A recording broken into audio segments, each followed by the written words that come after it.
Баарыңарга салам. Сиздер менен кайрадан эле Сенин добушуң, сенин келечегиң программасы. Жана мен Асель Болотбекова. Бүгүнкү берүүбүздө шайлоо участогунан сырткары жерде добуш берүү тууралуу кеп кылмакчыбыз. Баарыбызга белгилүү болгондой эле, улуу муундагы адамдар, биздин ата-апаларыбыз бизге жаштарга караганда шайлоого активдүүрөөк катышат, чынбы достор? Бир да шайлоону калтырбай, өзү татыктуу деп эсептеген талапкерин тандап, бизге үлгү көрсөтүп келишет. Бирок тилекке каршы арасында ден соолугуна байланыштуу үйүнөн чыга албай калгандары дагы жок эмес. Мындай учурда активдүү шайлоочулар кантип добуш берет деп ойлойсуздар? Албетте, шайлоо комитети добуш берүүчүнүн үйүнө өзү келет. А что, так можно было, что ли?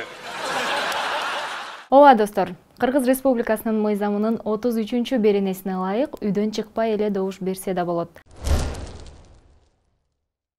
Шайлоочулардын тизмесине киргизилген, бирок мүмкүнчүлүгү чектелген жана ден соолугуна байланыштуу шайлоо участогуна келе албаган жарандарды участкалык шайлоо комиссиялары шайлоо күнүнө чейин бир календардык күн калганда шайлоо участогунан тышкары жерде добуш берүү мүмкүнчүлүгүн камсыз кылууга милдеттүү.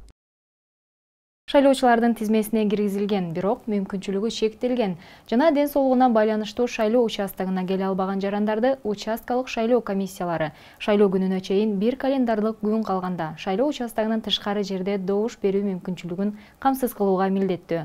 Шайлоо участогунан сырткары жерде добуш берүү жарандардын активдүү добуш берүү укуктарын ишке ашыруу мүмкүнчүлүгүнүн мыйзамда каралган маанилүү кепилдиктеринин бири. Үйдөн добуш берүү участкалык шайлоо комиссиясынын өкүлдөрү тарабынан зарыл сандагы шайлоо бюллетендерин, ошондой эле алдын ала кол коюп, мөөрлөнүп жабылган көчмө үкөктөрдү алган операторлор менен биргеликте жүргүзүлөт. Шайлоо участкасынан тышкары жерде добуш берүү талапкерлердин, саясий партиялардын, байкоочулардын, жалпыга маалымдоо каражаттарынын өкүлдөрүнүн катышуусунда жүргүзүлөт. Шайлоочунун үйүнө келгенден кийин участкалык шайлоо комиссиясынын мүчөлөрү анын биометрикалык жана персоналдык маалыматтары боюнча идентификация оператор менен бирдикте жүргүзүүсү абзел. Андан кийин участкалык шайлоо комиссиясынын мүчөсү шайлоочуга чектин ордуна шайлоо бюллетенин берет. Мындан соң шайлоо комиссиясынын мүчөсү добуш берүүчү жаранды шайлоочулардын кагаздагы тизмесине каттайт жана анын инсандыгын ырастоочу документтин сериясын жана номурун коет. Шайлоочу да өз кезегинде жүргүзүлгөн жазманын тууралыгын текшерип, тиешелүү жерге кол коюп берүүсү керек. Үйдөн шайлоо процесси деле так эле шайлоо участогундагы добуш берүүдөй. Шайлоо участогунан тышкары жерден добуш берген шайлоочунун паспортунун же инсандыгын ырастоочу документинин сериясы жана номуру шайлоочулардын тизмесине киргизилип, тизмеге тиешелүү тик тилкесине шайлоо участогунан тышкары жайда добуш берди деген белги коюлат. Эгерде шайлоочу ден соолугунун мүмкүнчүлүгү чектелген же ден соолугунун абалына байланыштуу шайлоо бюллетенин толтура албаса, башка шайлоочунун жардамынан пайдаланууга укуктуу. Себеби шайлоо комиссияларынын мүчөлөрү аралыкты сактап, көчмө үкөктөрдөн 1,5 метрлик алыстыкта туруусу кажет. Жайдан тышкары добуш берүү аяктаганда көчмө үкөктөрүнүн көзөнөктөрү участкалык шайлоо комиссиясынын төрагасы, катчысы жана башкы мүчөлөрү, байкоочулар тарабынан кол коюлган А4 форматындагы мөөр басылган барак менен күбөлөндүрүлөт. Көчмө үкөктөр сейфте сакталып жана кошумча мөөр басылып бекитилүүгө тийиш. Анткени мындай кадам менен шайлоо комиссиясынын мүчөлөрү участоктон тышкары жайда шайлаган жарандардын шайлоо укуктарын бузулуусунун жана ошондой эле шайлоочунун эркин бурмалоонун алдын алат. Эми сиздерге шайлоо участогунан тышкары жерде добуш берүү үчүн кантип арыз берсе болорун айтып берейин.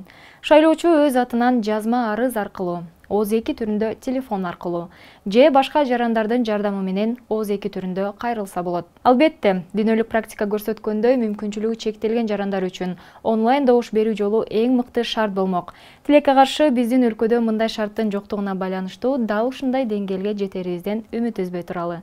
Баса, кесиптеши Фируза Каракол шаарынын жашоочуларынын арасында онлайн добуш берүү жөнүндө сурамжылоо өткөргөн. Көңүл бурсак.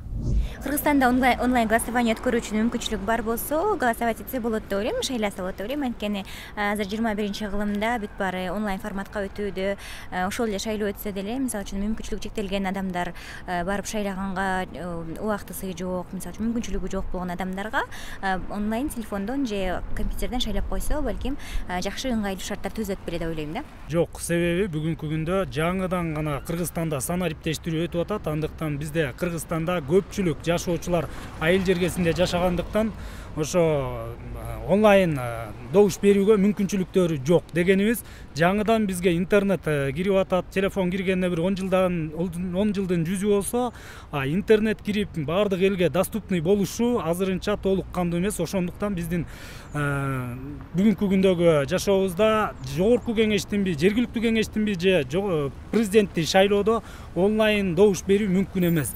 Мунун бирден бир себеби биздин жалпы Кыргызстан боюнча интернет тартуу жана санариптештүүгө толук өтүп бүтө элекпиз.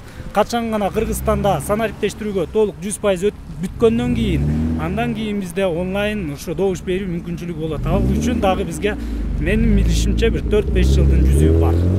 4-5 жыл убакыт керек. Ооба, онлайн голосование кылганга болот. Себеби көп адамдар бошобой калышы мүмкүн, үйгө тура алып эле голосование кылса боло берет. Албетте, телефон аркылуу добуш берүү алда канча ыңгайлуу болмок. Анын үстүнө азыркы заманда бүткүл ааламдагы эл интернеттин жардамы менен смартфон же компьютер аркылуу ар кандай тиркемелерди колдонуп, өзүнүн иштерин бүткөрүп алууда. Менимче бул тенденция өзгөчө пандемия учурунда байкалды окшойт. Анткени шайлоого онлайн добуш берүү бир гана жугуштуу оорунун алдын алуу менен чектелбестен, убактыбызды үнөмдөөгө да жакшы мүмкүнчүлүктү түзмөк. Смартфон аркылуу добуш берүү жарандык милдеттин маанилүүлүгүн төмөндөтпөйт. Тескерисинче бизге өтө ыңгайлуу шарттарды түзөт деп баса белгилеп кетмекчимин. Мисалы, Америка Кошмо Штаттарында компьютердик жабдууларды колдонуу менен добуш берүү кадимки көрүнүшкө айланып бара жатат. Анткени ал жакта өз каалооңду аткаруу же жумуштарыңды бүтүрүү үчүн болгону экранды басып коюу жетиштүү. Бул мүмкүнчүлүк добуштарды эсептөөнүн ылдамдыгын жана тактыгын жогорулатат. Онлайн добуш берүү шайлоонун жыйынтыктарын тезирээк билүүгө гана мыкты шарт түзбөстөн, шайлоо өткөрүүнүн кадимки форматынан кыйла айырмаланып, өлкөнүн бюджетине бир топ азыраак чыгым алып келмек. Биздин өлкөдө да ушундай жашоону жеңилдеткен шарттар түзүлгөн күндөр да алыс эмес деп ишенем. Ал эми ага чейин шайлоо участогуна келип эле шайлоого активдүү катышып, өлкөбүздүн жакшы жака өзгөрүшүнө салым кошуп туралы. Анткени биздин добушубуз биздин келечегибиз.